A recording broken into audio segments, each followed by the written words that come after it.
up to a structure where, let's just say you have to go in and it's on fire. Right. I don't want to go in.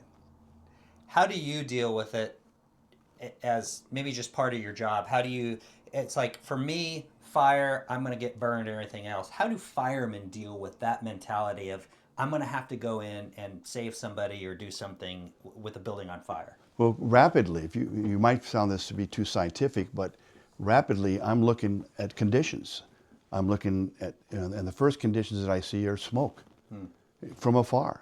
And I'm looking at the pressure of the smoke, the color of the smoke, the volume of the smoke.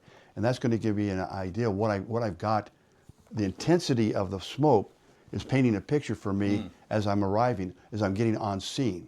Obviously, if it's free burning, or do I have a backdraft conditions?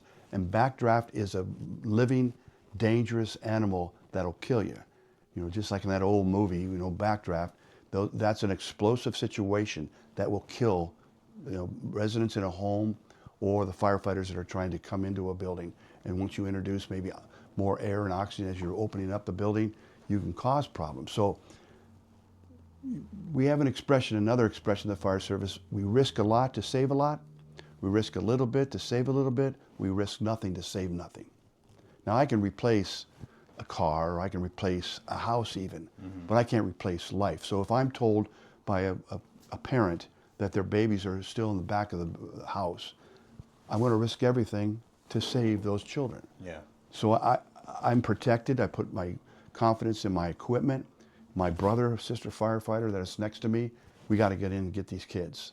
So, you know, that commitment, and that's what we do. We talk about service. Why are we doing this job? What's the point of our service? Is that's what we signed up to do.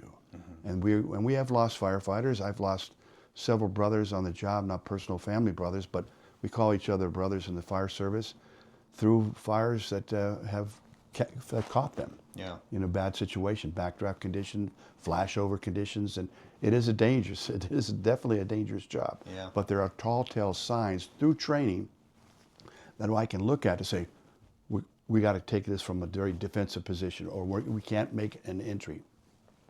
If I get told while we're out on scene and I got a frantic family member telling me that there are kids involved or inside, or a family member is involved, or still we haven't seen them, we got to do a search and rescue the best we can.